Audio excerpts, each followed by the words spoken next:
और इनफैक्ट अब आप लोग ये इवन ऑड पॉलिसी स्क्रैप करेंगे आज अभी।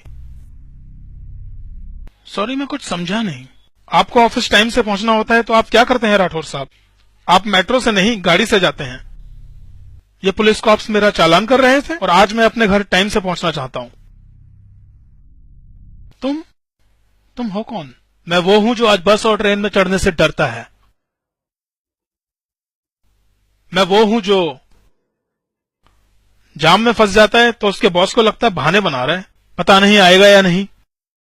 हर आधे घंटे बाद फोन करता है कि जाम खुला कि नहीं, गुड़गांव पहुंचा कि नहीं। दरअसल वो ये पूछना चाहता है कि तनख्वाह काटूं कि नहीं। मैं वो हूं जो कभी वसंत विहार पे फंसता है, कभी धौला कुआं पे। मैं वो हूं जो जिंदगी दांव पे रख के सिग्नल जंप करता है, और मैं वो भी हूं जो अचानक स्पीड बढ़ाने और ब्रेक लगाने से घबराता है। ओवरटेक करने के लिए हॉर्न देता है तो सोचता है कि हॉर्न का वॉल्यूम कितना रखूं, कहीं हॉर्न से फ्रस्ट्रेट होके मुझे गोली ना मार दे। झगड़ा कैसा भी हो, हमेशा पिलता मैं ही हूं। आईटीओ की भीड़ तो देखी होगी ना आपने, उसमें से कोई एक गाड़ी चुन लीजिए, मैं वो हूं। I am just the stupid common man fighting to reach his house. आज अचानक ये स्टूपिड कॉमन मैन टाइम से कैसे पहुंच गया, वो भी 6 बजे अपनी गाड़ी के साथ? क्यों पहुंच गया तो तकलीफ हो रही है? 8 बजे तक इवन ऑड के चक्कर में ऑफिस में पड़े रहना चाहिए था मुझे, और ये अचानक नहीं पहुंचा राठौर साहब। यूं समझ लीजिए कि 2 बजे ही निकल गया था। घर जल्दी पहुंचने के चक्कर में क्लाइंट कॉल मिस हो गया, लेकिन हाँ, घर आए टाइम से आए। ये फालतू का डिसीजन आज ही रिवर्स होगा। ये पॉलिसी ही क्यों, और भी तो है। मैंने लॉटरी निकाली, इस पॉलिसी का नाम निकला है। तुम ये कह रहे हो कि अगर हमने इस एक डिसीजन को नहीं बदला तो ना जाने कितने बेगुनाहों को तुम जाम में फंसा दोगे। अरे वो लोग तो वैसे भी फंसेंगे राठौर साहब, आज नहीं तो कल, और केजरीवाल जैसे लीडर ही फंसाएंगे उन्हें। पिछली बार कार फ्री डे पे फंसाया था, इस बार इवन ऑड में फंसाएंगे, और जब तक फंसाते रहेंगे जब तक हम इनकी बजाना नहीं सीखेंगे। तुम हो क्या? मतलब टीम लीड हो, मैनेजर हो, क्या हो? मेरे डेजिग्नेशन का इससे कुछ लेना देना नहीं है। लेना देना है। मैंने कहा ना, आई am just the stupid common man. Stupid common man, right. तुम्हें डर लग रहा है गाड़ी चोरी होने का, टो होने का? शायद। बी स्पेसिफिक, हाँ या ना? हाँ, तो फिर ये डर याद रखना, और ये मत सोचना कि तुम ये आम आदमी का झंडा दिखाकर बच जाओगे। तुम जो साबित करना चाह रहे हो। मैं साबित कुछ नहीं करना चाहता राठौर साहब, मैं सिर्फ आपको याद दिलाना चाहता हूं कि लोगों में गुस्सा बहुत है, उन्हें नचाना बंद कीजिए। We are using metro by force, not by choice.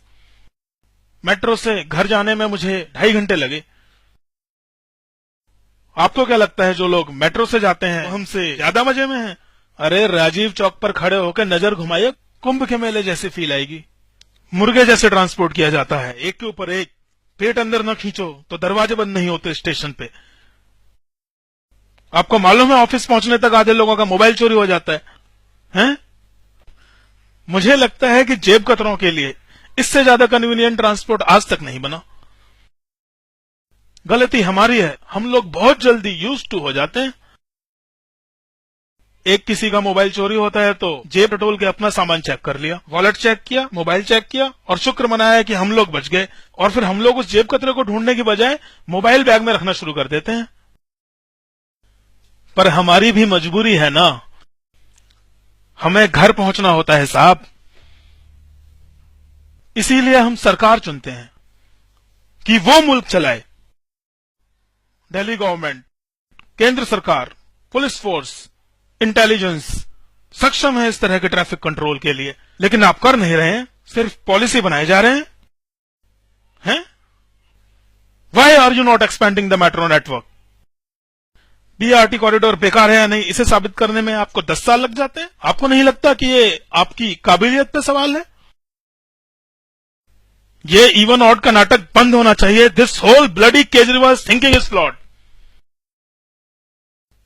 आपके लोग अगर सिंसियरली काम नहीं करेंगे तो हमें झाड़ू हटानी होगी, लेकिन क्या है, उससे हमारी इस ओवर हाइप डेमोक्रेसी का बैलून फट जाएगा। लेकिन क्या करें, राठौर साहब, मुझे यकीन है कि जो ट्रैफिक चालान कटे वो सिर्फ एक वायलेशन पेनल्टी नहीं थी, वो एक बहुत बड़ा सवाल था। और वो सवाल ये था कि भाई हम तो तुम्हें इसी तरह लूटेंगे, तुम क्या कर लोगे? Yes, they asked us this question on a Friday, repeated it on Tuesday, I am just replying on Wednesday. तुम्हारी ये होममेड फक ऑल लीडर्स वाली फिलॉसफी गलत है, ये सही तरीका नहीं है। हाँ जानता हूं, लेकिन आज मैं तरीके के बारे में नहीं, नतीजे के बारे में सोच रहा हूं। तुम्हारा कोई जान पहचान वाला फंसा था इवन आउट के चक्कर में? क्यों, मुझे उस दिन का इंतजार करना चाहिए जब मेरा अपना कोई बेवजह इस तरह की फालतू पॉलिसी का शिकार बने, तब आपको मेरा कदम जायज मालूम होगा। हाँ, मजे लेने ही है तो सुनिए। मेरा अपना कोई फंसा था उस इवन आउट में। विल्स नेवी कट पीता था, नाम नहीं जानता मैं उसका। हर रोज मिलता था सुट्टा ब्रेक में, खोखे पे सिगरेट जला के 2 पफ मार के छल्ले बना के मुझे दे देता था, मैं भी उसको बदले में मेंटोस दे देता था। ऐसे बहुत सारे लोग थे, एक दूसरे को ऑफिस में नहीं मिलते थे, सिर्फ सुट्टा ब्रेक में मिलते थे। उसकी शादी से 1 रोज पहले उसने इनविटेशन कार्ड देके मुझे अपनी मंगेतर की फोटो दिखाई थी। He was very happy. अगले रोज मुझे इवन नंबर कार मिल गई, मैं पहुंच गया, पर वो इवन नंबर नहीं जुगाड़ पाया। उस रात जब मैं शादी में गया तो दूल्हा पहुंचा ही नहीं था, किसी और के साथ फेरे हो रहे थे।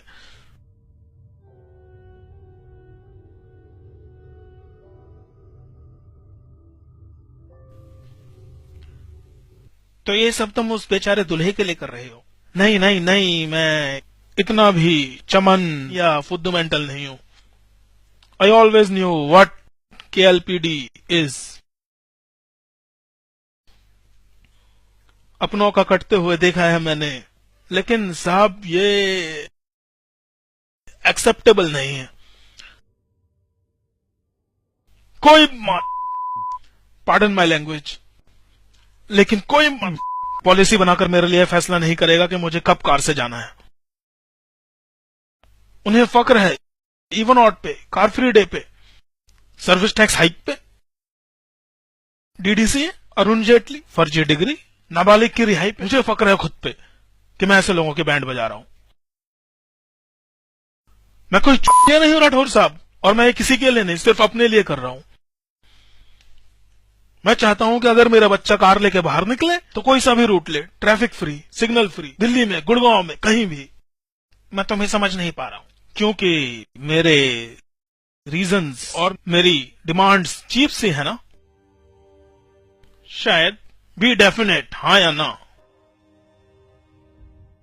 हाँ, वो लोग मेरे जैसे 2 करोड़ को फंसाएं, ठीक है, और मैं उन जैसे सिर्फ चंद की बजाऊं, तो ये अजीब सा है, हैं? आपकी गलती नहीं है, आम आदमी से यही उम्मीद की जाती है। सुबह 4 बजे उठो, सिर में सरसों का तेल लगाओ और रोबोट की तरह काम पे लग जाओ।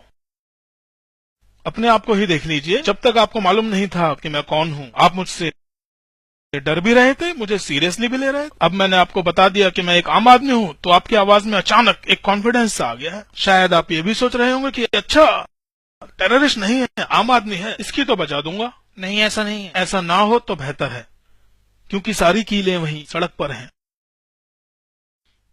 राठौर साहब, ये आप लोगों पर डिपेंड करता है कि आज दिल्ली में मास पंक्चर होगा या नहीं। अब से ठीक 10 मिनट बाद बरखा दत्त अपने बॉयफ्रेंड के साथ वहां पहुंचने वाली हैं। उनके पीछे वेली भीड़ और एक कैमरामैन भी होगा। मुझे न्यूज पे एक कंफर्म्ड रिपोर्ट चाहिए कि इवन आउट पॉलिसी को डंप कर दिया गया। अगर ऐसा होता है तो मैं आपको फौरन फोन करके बता दूंगा कि सारी कील कहां पड़ी है। और अगर ऐसा नहीं होता तो बेटा गाड़ी पंक्चर होगी तुम्हारी।